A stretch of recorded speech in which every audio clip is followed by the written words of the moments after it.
Good morning. It's Wednesday, June 5th, 2024, and right now it's about 5:45 in the morning. Um, I had this one series of videos I put out there, and I called it My Weight Loss Journey.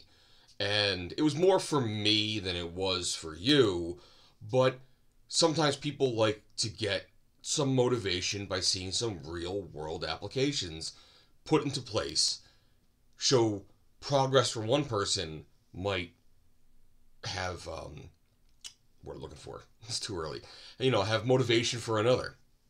So what happened was back in September of 2021, I was getting some blood tests back, and they weren't good. They just weren't good. So I said, you know something? It's 21. I just moved into a new house, that year. I've got two young ones. Let me see what I can do to make myself ensure that I will be around for much, much longer and be around for much of their lives as well.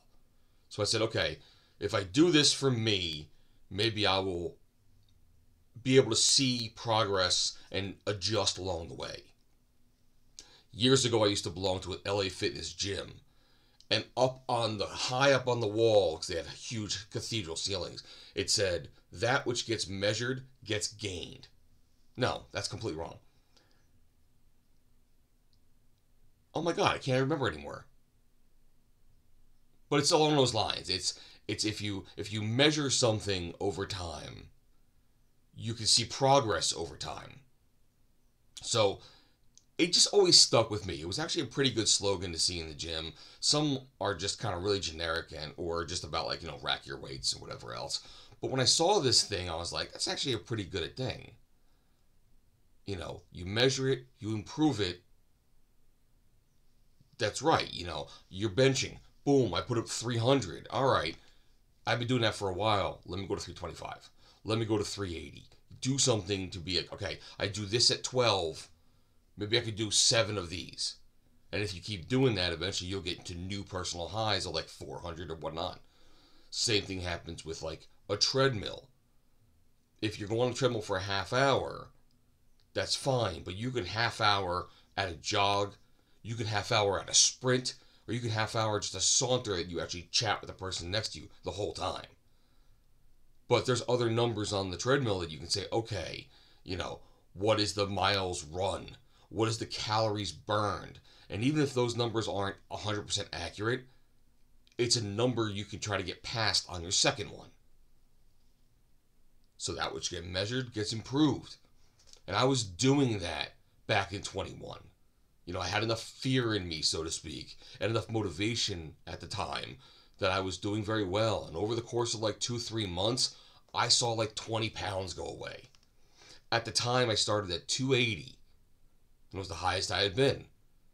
But then, boom, 20 were gone. In fact, there's even one that I was very happy in February of the next year. So now we're talking 5 or 6 months later on, I hit minus 25. And that was fantastic for me.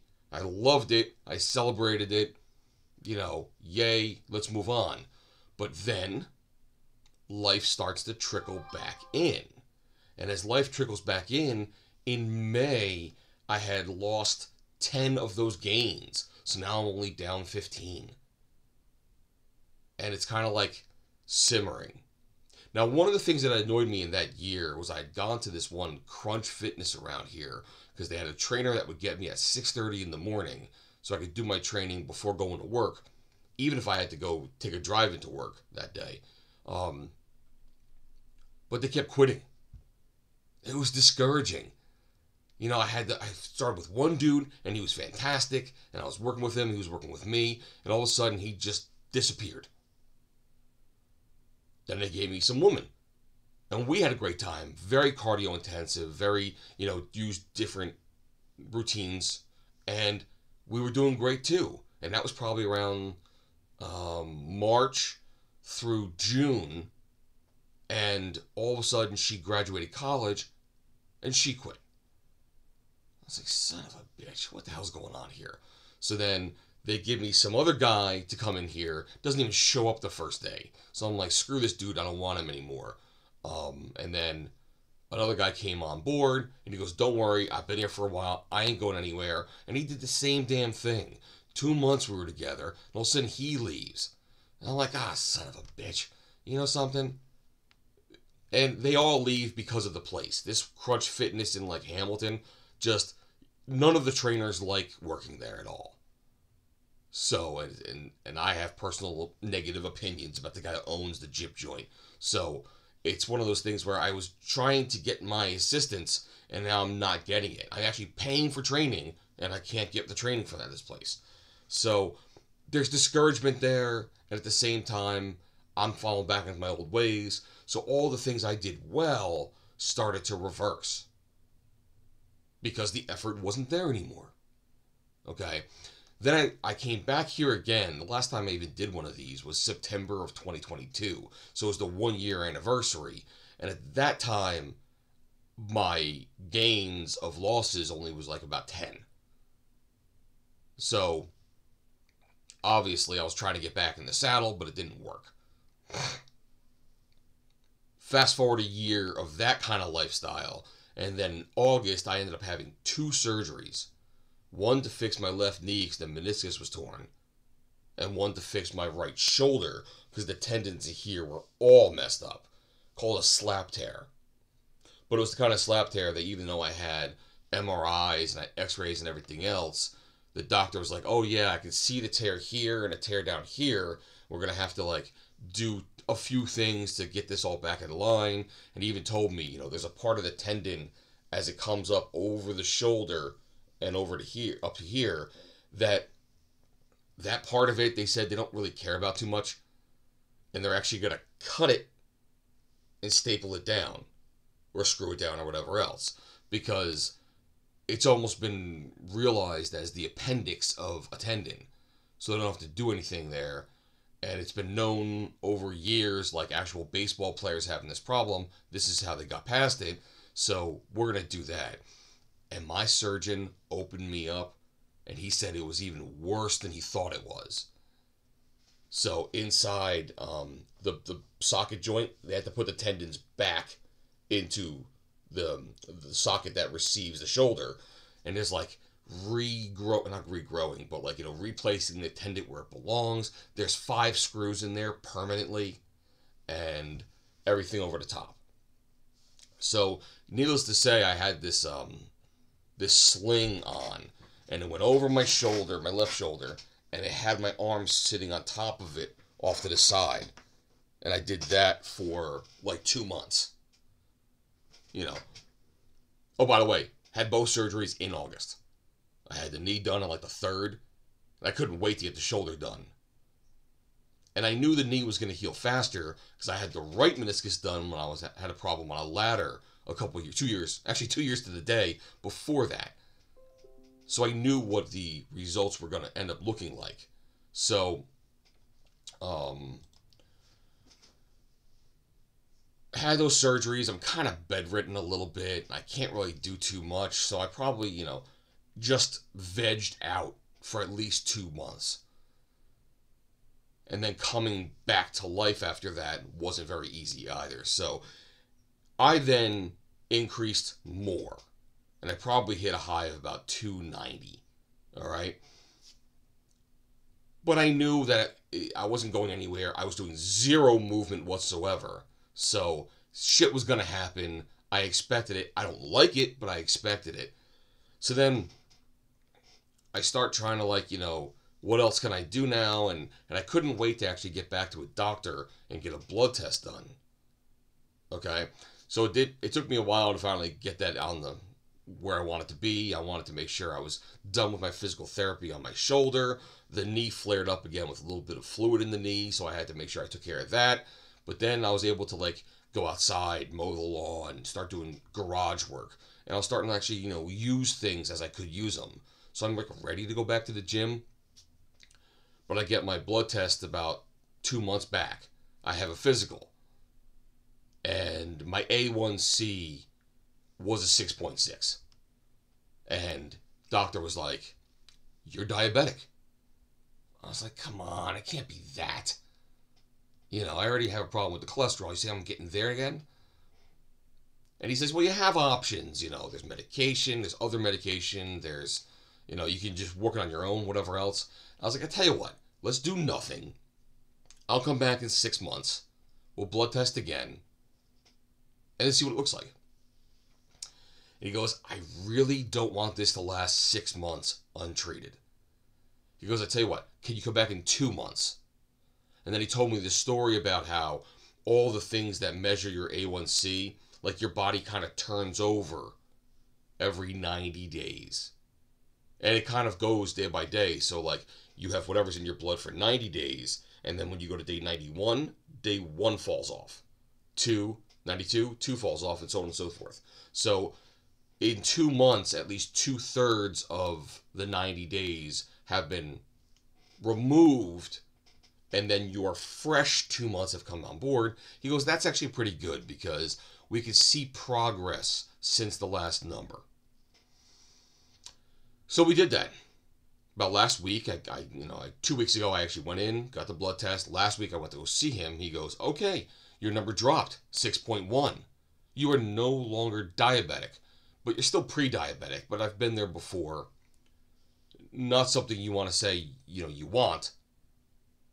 But the scare is over. So I said, Doc, you know something? You mentioned before when I was here 2 months ago, we might be able to go for Ozempic, but I haven't done anything differently, so these numbers are fluctuating as far as I know, willy-nilly. I can't recall how much I've done of like less drinking or better eating or anything like that. Or maybe I've been moving a little bit because the summer's here now and I can go outside and do whatever else. So I might have been doing things for my good, but can I still possibly get the Ozempic? Because I know everyone is taking it for things like it, all these semaglutides, just for weight loss. But I also have the other medical conditions. And he goes, you're a perfect candidate still. Even though you're not diabetic, you're still pre-diabetic, you're close. He says, your liver has fatty deposits on it. That's not a good thing for your liver to have. This will assist with that. You still have the cholesterol problems. This will assist with that too, because essentially I think what they say about this stuff here is it's like a chemical lap band surgery. It works on the stomach. It will kind of like shrink it to a point where I can't fill it with a lot. So I have to be careful of what I put in because I will feel very uncomfortable. In fact, one of the side effects of this stuff, not only by doing that, is nausea and vomiting. So it's working on your stomach. You're expecting things that are kind of like doing that to your stomach. It's going to be like, oh, God, that doesn't feel too good. So we'll see how this goes. And because of that, the only reason why I'm even doing this today is I'm getting my first injection at the doctor's today. So that's what we're talking about here. We got this thing, this pen. What he's saying right now is I think I go on a quarter dose for like maybe 2 months. Get your system ready for it and used to it. Got to slowly ease into it. Then we'll go to a half dose for maybe 2 months. But then, so that means by about September, it's full doses. And then we'll blood test along the way to see if this is going to help me out besides just Hollywood people. Like, I just took it for weight loss. So I'm bittersweet about it because I've gotten to the point where it may be necessary, but I'm not getting out of it by my own. I'm getting a chemical assistance on this stuff. Which, if you have the means, I guess go for it. It's there. If you have insurance, if you go to one of these combination labs or whatever else, you can get it at better cost than you can anywhere else. But it's the kind of thing that it got to that point. And it got to that point because it is my fault. It is all my fault. I don't have a big bone because they don't exist. I don't have another problem that my body does not deal with things well. Even though I'm doing like the best thing for it. It's my fault. And I understand that. And I always have. Which means I'd be the worst person ever to stand in front of a Weight Watchers meeting and tell everyone else my thing. So, there we have it. It's been 3 years since I tried to start this, living the new life in a new place with 2 kids. I haven't done it. Hopefully this pen will do something for me. I'll keep you informed as I go along. Oh, by the way, just because I did this in the past. Today, I'm sitting at this washed out 286. Okay, I did hit 290 at one point. Okay, and I can even see it too in pictures taken. Even these videos I do, just the face is wide. It's horrible. But also I think this is all part of drinking too. I think drinking kind of literally goes to your head sometimes. So, I mean, I'm not trying to do like, shirtless stuff, but this is the body as it exists today. And I do hope I see less of it. Wish me luck. I'm going to need it. And I'll have to literally find ways to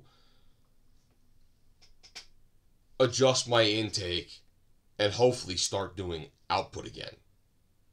So, we draw a new line, but I'm still going to kind of measure off of the original 280, to tell you the truth. But we'll see what happens. I was kidding even with my wife. I mean, she's a big fan of sushi, and we get it, for occasions every now and again. And it's the kind of thing where if you get a couple rolls, usually a dinner is like maybe 2 rolls. Okay? And there's sometimes maybe if you're hungry or you're just feeling for it, you go for that 3rd roll. Okay? From what I understand, that's not going to happen again. I think I will have the capacity and the desire for like 1 roll. So it's got to be a good one then. Okay, that's what I have for you today. I had actually, out of a personal sense of shame, taken down this whole video series, but I will now reinstall it and then go from there going forward. So this is my 25th video. I hope things can actually really begin. Thank you for listening. Wish me luck. And I wish you luck too if you need it. All right? Bye-bye.